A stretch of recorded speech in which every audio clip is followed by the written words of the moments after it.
웃으면서 반갑게 한번 인사하겠습니다. 참 잘 오셨습니다.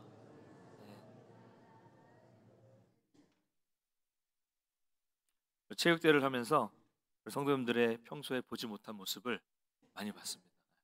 점잖고 얌전하신 줄 알았더니 승부가 걸리니까 막이 기선제압을 말로 막 하고 막 이런 모습을 보면서 야, 이렇게 하니까 좋다 싶은 생각이 들더라고요. 여러 가지 좋은 모습을 많이 봤어요. 우리 지난 시간에는 이 아브라함이 24년 만에 이제 자기의 생각을 내려놓고 할례를 받으라는 이 하나님의 말씀에 순종하게 된 이야기를 살펴봤습니다. 그러니까 아브라함은 이제 자기의 힘과 생각을 다 내려놓고 하나님께 온전히 순종하기 시작했고요. 그렇게 자기의 힘을 내려놓고 순종할 때, 하나님께 맡길 때 하나님께서 일하기 시작하셨습니다.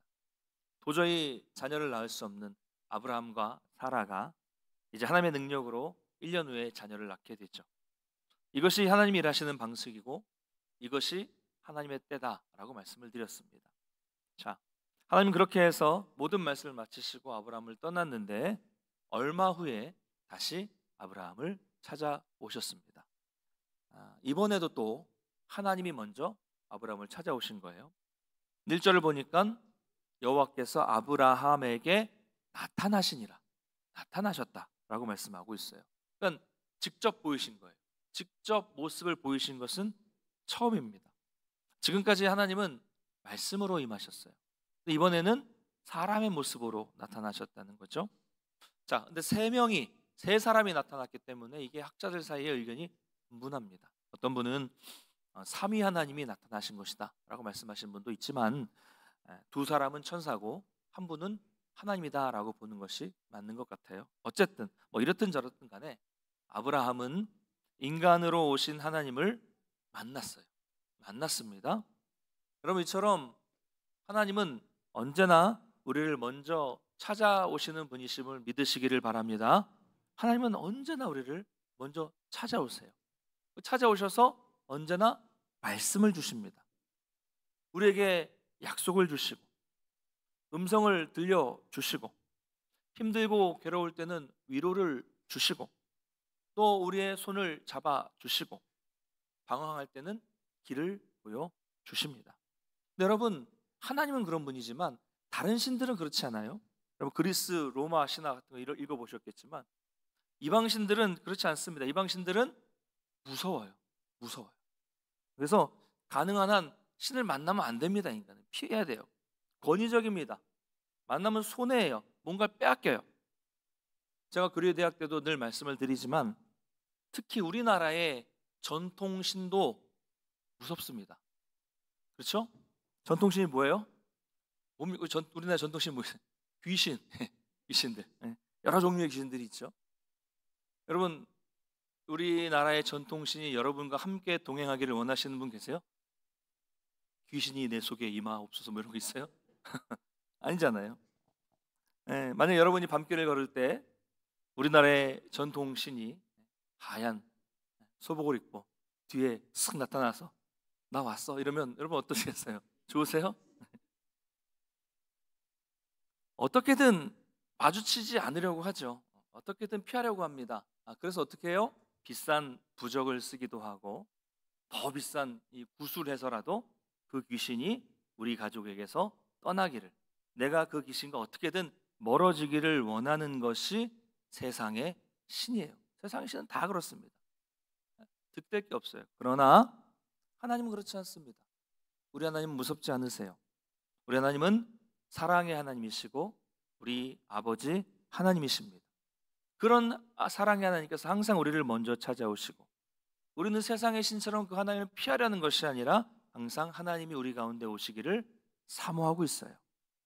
우리가 그 하나님을 만나야 살 수 있기 때문입니다. 여러분, 우리를 늘 먼저 찾아오시는 그 사랑의 하나님을 만나게 되시기를 간절히 축복합니다. 그래서 아브라함은 이 세 분이 오자마자 탁 알아봐요. 하나님이구나.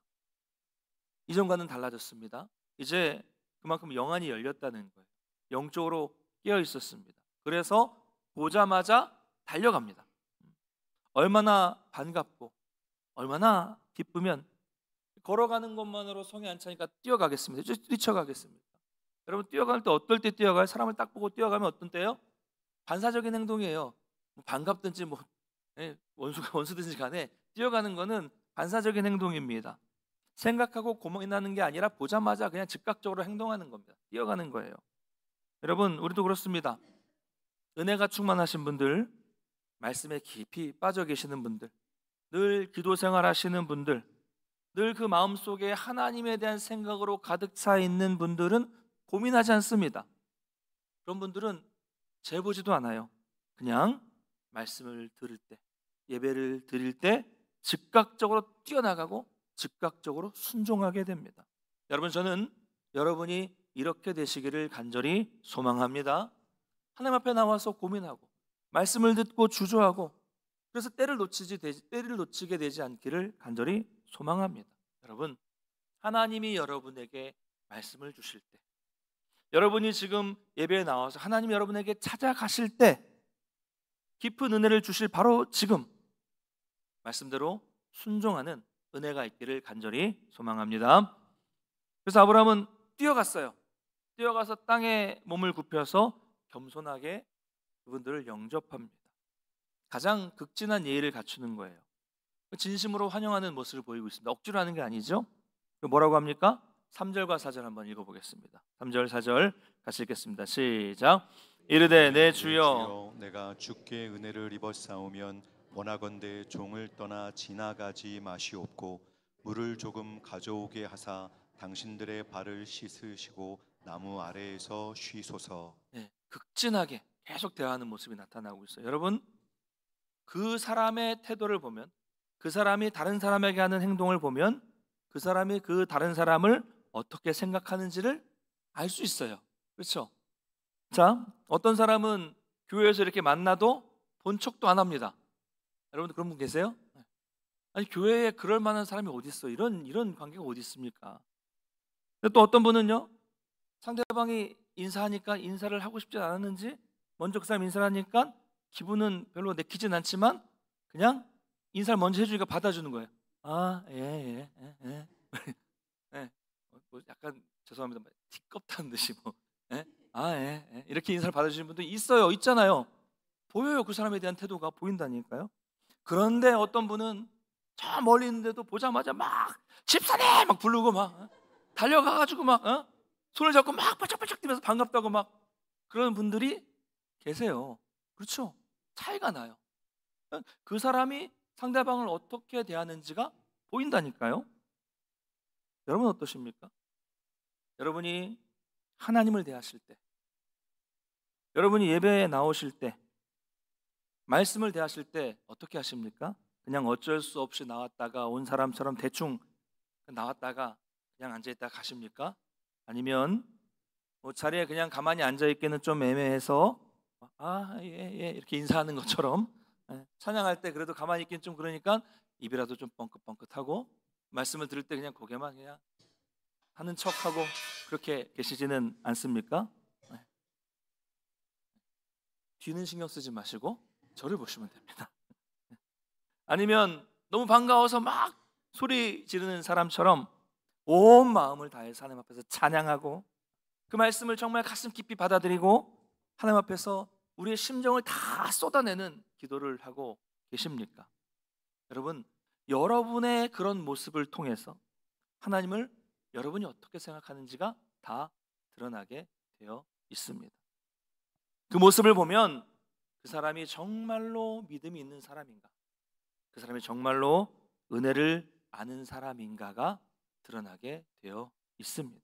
그래서 항상 우리의 태도가 중요해요. 성도와 성도가 만날 때 그 태도, 우리가 하나님을 대할 때 그 태도, 늘 믿음 안에서 기쁨으로 은혜로 하나님을 대하고 사람을 대하시기를 간절히 소망합니다. 그럼 아브라함은요, 그래서 어떻게든 그분들을 머물게 하려고 대접하려는 마음이 있었어요. 간절히 사모하고 있었어요. 지나가지 말기를, 떠나지 말기를 간구하고 있습니다. 그리고 하나님은 이 아브라함의 간절한 요청을 받아주셨어요. 그러자 또 곧바로 아브라함은 사라에게 가서 아주 분주하고 급하게 음식을 준비합니다.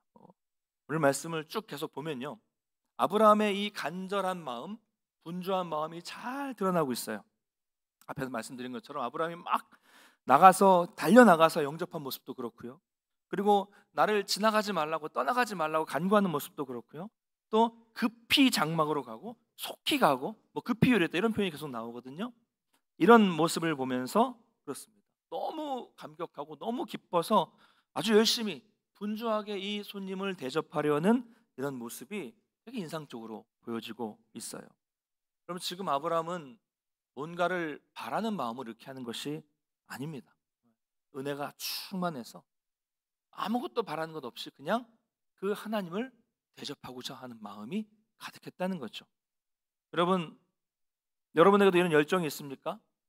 하나님을 만날 때, 하나님 앞에 나오실 때 너무 그것이 기쁘고 너무 설레서 막 분주하게 막 내가 이렇게 가서 막 이 기대하는 마음으로 준비하고 나오고 계십니까? 어떤 분은 주말에 못 잔 잠을 더 자려고 하다가 간신히 일어나서 오시는 분이 계실 수도 있어요. 네. 그러면 여러분, 전 늘 말씀드리지만 좀 더 집에서 자자 그러지 마시고 교회 오셔서 주무세요. 네. 주무시면 돼요. 주무시고, 주무시면 옆에서 깨우지 마십시오. 좀 심하게 코를 골 때만 살짝 쳐주시고 교회 와서도 잘 수 있다는 게 저는 은혜라고 생각합니다. 그렇죠? 그리고 또 어떤 분은 너무 일상이 바빠서 주일에도 이 마음의 여유를 가지고 못하고 몸도 마음도 지친 상태에서 오신 분들도 계실 거예요. 이렇게 오셔도 그냥 편히 쉬다 가시면 돼요. 자, 그러나 여러분이 오늘 이 아브라함과 같이 설레고 아주 분주한 마음으로, 정말 기대하는 마음으로 하나님 앞에 나왔을 때가 언제였는지를 한번 좀 돌아보셨으면 좋겠어요. 내가 언제 그랬는가? 여러분, 우리는요 어떤 사람입니까? 우리 하나님 앞에 말로 할 수 없는 놀라운 은혜를 받은 사람들입니다. 할렐루야. 죄인인 내가 하나님으로 인해 의인이 되었고, 죽었던 내가 산자가 되었습니다. 죽었던 내가 살아난 이 놀라운 일이 저와 여러분에게는 이미 일어났어요. 할렐루야. 이미 일어났어요. 주를 믿음으로써. 그렇다면 우리도 아브라함처럼 지극히 감사의 마음으로, 정말 대접하는 마음으로 하나님 앞에 나와야 합니다. 그것이 구원받은 우리의 마땅한 도리예요. 여러분, 우리 하나님 앞에 나올 때는 정말 여러분 마음을 잘 준비하시고 설레는 마음, 사모하는 마음, 기대하는 마음으로 나와야 합니다. 우리 하나님은 우리가 그렇게 아브라함처럼 최선을 다해서 예배 드려야 되는 가장 존귀한 분이라는 것을 여러분 믿으시기를 바랍니다. 자, 그렇게 해서 이제 아브라함과 세 사람은 풍성한 식탁 교제를, 많이 준비한 음식을 가지고 교제를 하게 됩니다. 식사 후에 하나님은 아브라함에게 말씀을 하시죠. 10절을 한번 같이 읽어보겠습니다. 10절 시작. 그가 이르시되 내년 이맘때 내가 반드시 내게로 돌아오리니 내 아내 사라에게 아들이 있으리라 하시니 사라가 그 뒤 장막문에서 들었더라. 아멘. 자, 내년 이맘때 반드시 돌아오겠다라고 하시면서 사라가 아들을 낳을 것이라고 다시 한번 말씀해 주십니다. 이제야 하나님이 아브라함을 찾아오신 목적이 나타나고 있어요. 뭐 새로울 거 하나도 없는 얘기잖아요. 하나님이 전에 약속하셨던 말씀을 또다시 반복하고 있습니다. 그럼 이것을 통해서 알 수 있는 것은 뭐예요? 하나님은 한 번도 말씀을 바꾸신 적이 없다는 겁니다. 늘 똑같으셨어요. 언제나 동일하게 같은 약속을 하셨습니다. 그런데 의심하고 잊어버리고 다른 생각을 품는 것은 언제나 인간이었죠. 아브라함도 그렇고 우리도 그랬습니다. 여러분, 하나님은 어제나 오늘이나 동일한 말씀, 같은 약속을 해주시는 분이라는 것을 여러분 믿으시길 바랍니다. 나를 사랑한다라고 말씀하신 하나님은 내가 하나님을 잊어버리고 내 마음대로 살 때도 여전히 나를 사랑해 주셨습니다. 내가 괴롭고 힘들고 좌절하고 낙심하고 모든 것을 포기하고 싶었을 때에도 하나님은 여전히 나를 향한 계획을 굽히지 않고 계셨더라고요. 여러분, 심지어는 나는 포기하고 있었는데도 하나님은 내 의지와는 상관없이 내 생각과는 다르게 하나씩 그대로 이루어 가고 계셨습니다. 우리 하나님은 끝까지 사랑하시고 끝까지 포기하지 않으시는 신실하신 하나님이십니다. 여러분, 이것이 성경의 말씀이고 제가 내린 결론이에요. 여러분도 다 이런 하나님을 경험해 보셨으리라 생각을 합니다. 하나님은 지금도 그 약속을 여전히 기억하시고 여전히 그 약속을 이루어 가시는 분이십니다. 자, 이 모든 이야기를 사라가 들었어요. 이 아브라함과 이 세 분은 밖에서 음식을 먹고 있었고 장막 안에 사라가 있었는데 장막문 뒤에서 사라가 다 들었어요. 그럼 어떻게 반응합니까? 11절과 12절 한번 같이 읽어보겠습니다. 시작. 아브라함과 사라는 나이가 많아 늙었고 사라에게는 여성의 생리가 끊어졌는지라.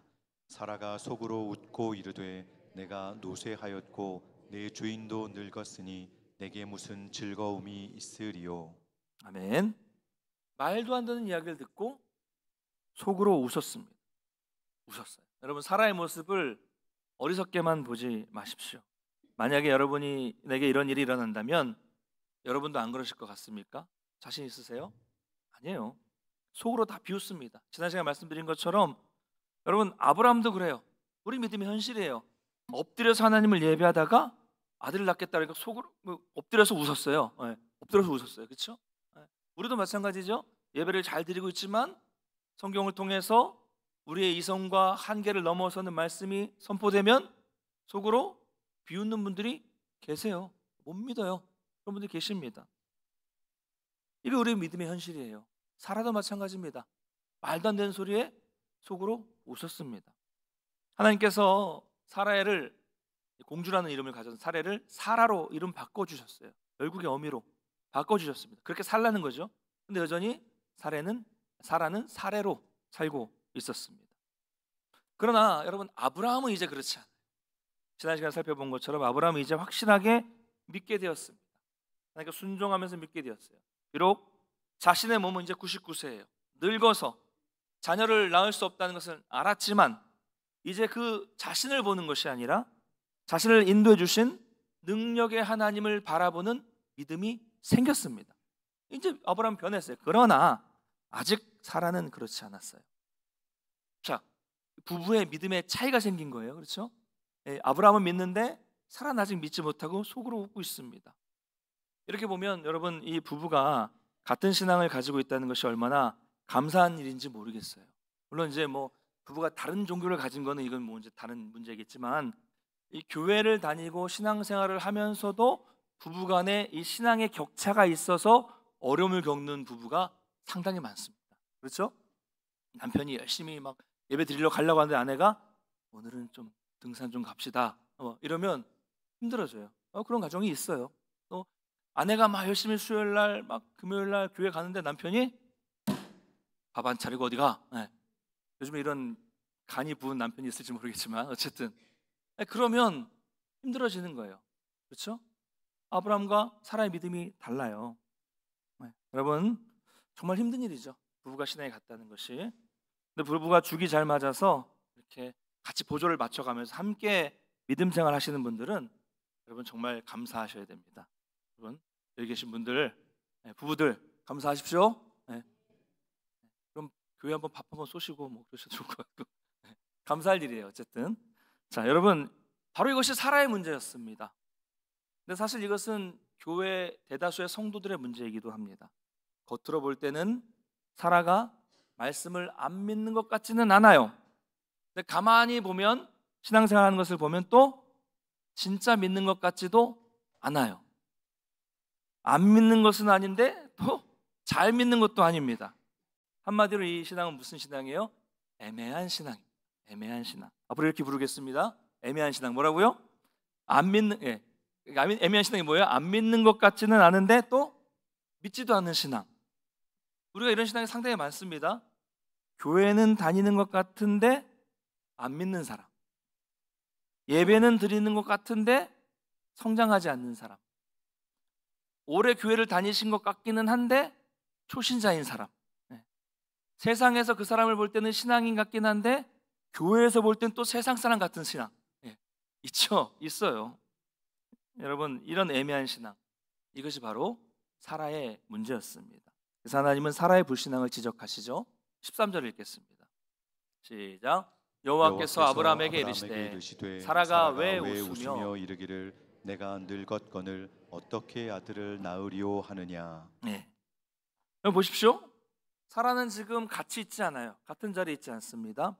장막에서 듣고 있었고 소리를 내지도 않았고 속으로만 웃었습니다. 여러분, 속으로 웃었다는 말은 뭐예요? 아휴, 무슨 소리야? 내 나이가 지금 몇인데, 남편은 또 몇인데, 말도 안 돼 이러면서 속으로 그냥 비웃은 거예요. 피식 웃은 거죠. 아무도 몰라요. 아무도 본 사람이 없어요. 여러분, 그런데 속으로만 생각했는데 하나님은 우리가 입 밖으로 소리를 내지 않고 속으로만 비웃고 속으로만 생각하는 것도 다 아시고 그 소리로 듣고 계신다는 아주 중요한 말씀입니다. 여러분, 입으로 소리를 내는 것만 기도입니까? 아니죠. 우리가 속으로 하는 것도, 속으로 생각하는 것도 기도예요. 하나님은 우리가 속으로 생각하는 것도 다 들으신다는 거예요. 그래서 우리가 겉으로는 주여 믿습니다, 믿습니다 아무리 그렇게 강조하면서 기도해도 속으로 이건 좀 아닌 것 같은데 이런 생각을 하면 뭘 믿으실까요? 믿습니다를 믿으실까요? 들으실까요? 이건 아닌데를 들으실까요? 속마음을 들으신다는 거예요. 또 하나님은 우리가 겉으로 표현은 안 했지만 속으로 형제를 미워하는 것도 보신다는 거예요. 죄라고 하십니다. 말로는 시기하고 질투하고 하지 않았지만 속으로 시기하고 질투하는 것도 죄라고 하십니다. 왜요? 하나님은 그걸 들으시니까요. 보시니까요. 여러분, 우리가 신앙생활을 하려면 먼저 우리의 마음부터 잘 다스리고 마음부터 잘 지켜내야 하는 것입니다. 하나님은 또 말씀하세요. 14절 한번 같이 읽어보겠습니다. 시작. 여호와께서 능하지 못한 일이 있겠느냐. 기한이 이를 때에 내가 내게로 돌아오리니 사라에게 아들이 있으리라. 아멘. 자, 오늘 제목이에요. 여호와께 능하지 못한 일이 있겠느냐. 할렐루야. 이 말은 무슨 의미예요? 나에게 불가능한 일이 있겠느냐, 이런 이야기입니다. 좀 풀어서 설명하면 네 남편의 나이가 100세가 되고 네가 생리가 끊어진 90세 여인이 되었다고 해서 그게 나에게 장애물이 되겠느냐, 불가능하겠느냐? 네가 아이를 낳게 하는 것이 그것이 나에게 어렵겠느냐? 내가 하나님인데 너희는 어렵겠지만 나에게도 그렇게 어렵겠냐? 나에게 능하지 못한 일이 어디 있겠느냐? 이런 말씀이에요. 그럼 전에는 아브라함이 엎드려서 웃었지만 이제 사라도 속으로 웃었어요. 무슨 말입니까? 왜 웃어요? 이 사람들이 왜 웃습니까? 우리가 말씀을 듣다가 왜 비웃어요? 내 생각과 경험과 여태까지 살아왔던 99년, 89년 이 지식을 다 동원해 봐도 아무리 생각해도 그것은 불가능하다는 거죠. 말도 안 된다는 겁니다.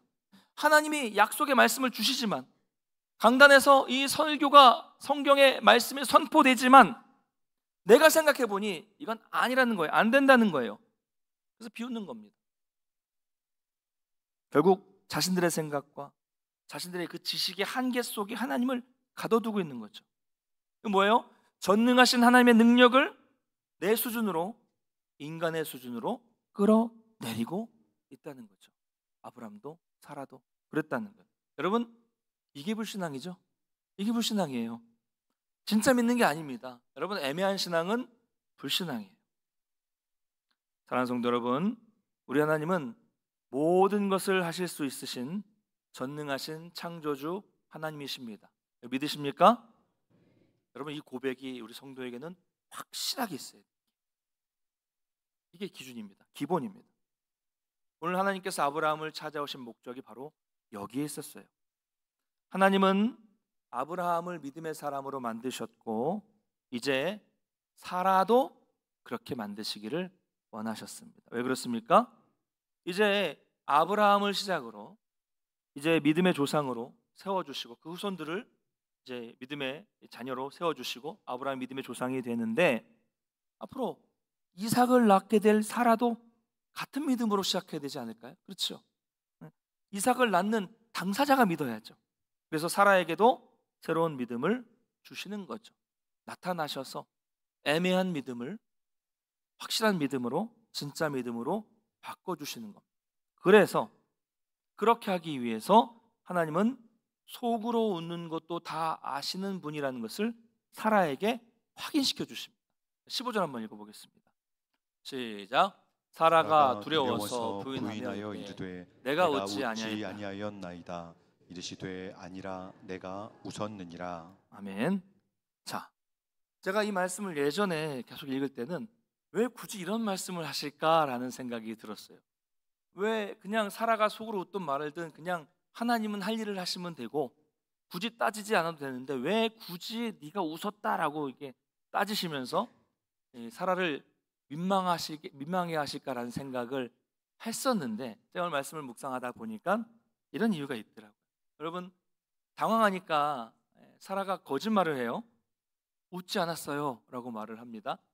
사라가 나쁜 사람이라 그런 게 아닙니다. 갑자기 하나님이 이렇게 말씀하시니까 당황하니까 웃지 않았다고 얘기한 겁니다. 하나님 뭐라고 하십니까? 꼭 집어서 아니라 네가 웃었다 라고 말씀하세요. 왜 굳이 이렇게 밝히십니까? 거짓말을 한 것을 혼내려고 하신 것이 아니에요. 이 말씀을 하신 의도가 있는 거죠. 이런 겁니다. 사라야, 너 속으로 웃었지? 저 장막 안에서 웃었지? 너 혼자만 속으로 웃어서 아무도 모르는 줄 알았지? 그런데 나는 세상에 아무도 몰라도 나는 알고 있단다. 너만 알고 있는 사실을 나는 다 알고 있어. 나는 그런 하나님이야. 이 속마음도 아무에게 들키지 않은 마음도 나는 아는 그런 하나님. 그런 나에게는 능하지 못한 일이 없단다. 그러니까 나를 믿어라. 내년 이맘때 너는 반드시 아들을 낳을 거야. 이겁니다. 그래서 이제는 아브라함처럼 사라도 믿음의 사람으로 세워지게 되는 거예요. 놀라운 사실은요, 아브라함도 그랬지만 사라도 이것을 원한 적이 없다는 거예요. 하나님이 먼저 찾아오셨고 하나님이 정말 따뜻한 마음으로 지난 24년 동안을 계속 기다리시고 하나하나 설명해 주시고 참으시고 기다리시고 또 말씀해 주시고 혼내지 않으시면서 그렇게 만들어 주셨다는 거예요. 저 같았으면 그러지 않았을까요? 넌 도대체 왜 안 믿니? 도대체 내가 언제까지 참아야 돼, 이 녀석아? 이건 제가 제 아들을 혼낼 때 쓰는 말인데 이렇게 하지 않으시고 하나님은 끝까지 참으시면서 두 사람을 믿음의 사람으로 세워주셨다는 거예요. 그럼 이 하나님은 지금도 저와 여러분이 믿지 못해도 여전히 기다려주시고 여전히 함께하고 계신다는 것을 믿으시기를 바랍니다. 오늘 말씀 맺겠습니다. 여호와께 능하지 못한 일이 있겠느냐?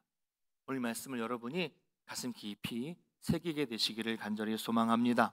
여러분, 우리 하나님께는 능하지 못한 일이 없다는 것을 믿으십시오. 이 믿음으로 나아갈 때 아브라함과 사라는 지금 99세, 89세지만 내년 이맘때 99년 동안 느껴보지 못한 인생의 기쁨, 89년 동안 한 번도 경험해보지 못했던 그 인생의 새로운 기쁨, 자녀를 얻게 되는 이 인생의 새로운 기쁨, 전혀 경험하지 못한 새로운 기쁨을 경험하게 됩니다. 여러분, 누가 상상이나 할 수 있었겠습니까? 100세가 90세가 자녀를 낳는 것을 누가 상상이나 할 수 있었겠습니까? 아브라함과 사라는 것을 알지 못했어요. 그러나 하나님께는 능하지 못한 일이 없습니다. 사랑하는 성도 여러분, 인간의 불신이 결코 하나님의 계획을 막을 수 없어요. 하나님은 여러분이 믿든지 믿지 않든지 하나님은 전능하신 하나님입니다. 사람들이 그 하나님을 인식하든지 인식하지 못하든지 믿든지 믿지 못하든지 그것과 상관없어요. 하나님은 자체로 전능하신 하나님이세요. 여러분, 그분을 믿으십시오. 그분의 전능하심을 믿으십시오. 그리고 그분께 간구하십시오. 그럴 때 하나님은 아브라함과 사라처럼 한 번도 경험해 보지 못한 99년, 89년 동안 한 번도 경험해 보지 못했던 놀라운 기적을 여러분에게도 허락해 주실 것입니다. 여러분의 나이가 어떻든 상황이 어떻든 건강이 어떻든 상관없어요. 하나님께는 능하지 못한 일이 없습니다. 이 믿음으로 승리하시기를 간절히 축원합니다. 다 같이 자리에서 일어나셔